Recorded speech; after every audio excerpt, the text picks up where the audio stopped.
President Obama retaliated against the Egyptian generals today by canceling joint military exercises that the U.S. holds with Egypt every 2 years. But Mr. Obama did not suspend the more than $1 billion in military aid that the U.S. gives Egypt each year. On vacation in Martha's Vineyard, Mr. Obama had this to say. We deplore violence against civilians. We support universal rights essential to human dignity, including the right to peaceful protest. We oppose the pursuit of martial law, which denies those rights to citizens under the principle that security trumps individual freedom, or that might makes right. And today, the United States extends its condolences to the families of those who were killed and those who were wounded. So, what is at stake? We're bringing in Juan Zarate, a deputy national security advisor in the George W. Bush administration. He's now our senior national security analyst, and Major Garrett, our chief White House correspondent. Major, what did the administration do to try to head this off?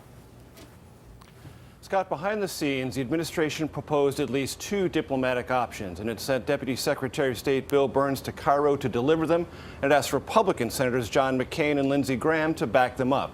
One called for Morsi to return to power briefly, resign, and then set a political reconciliation process in motion.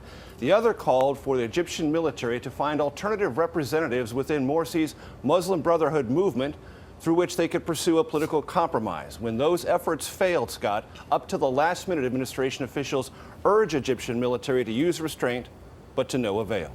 Juan, what's at stake for the United States? Scott, Egypt is the most populous and influential Arab country. Often it's said, as Egypt goes, so goes the Arab world. It's also a cornerstone of stability in the region, the peace treaty with Israel, security of the Suez Canal and the Sinai.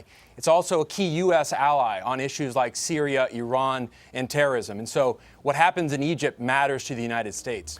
Juan, when the coup happened last month, the Obama administration did not condemn it. Did that serve to encourage the military? It could have, Scott. I think the administration didn't want to tie its hands. It wanted to maintain flexibility, the ability to continue funding the military, to have some leverage on what happened in Egypt and on the decision-making. The problem is it may have appeared to have been a sacrifice of our laws and principles for the sake of stability. And Major, what's next? The president's options seem pretty limited.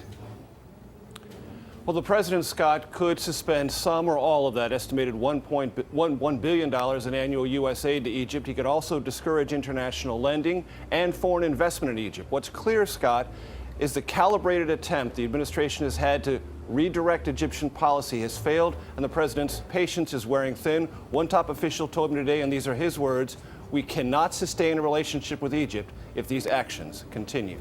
Major Garrett, Juan Zarate, thank you.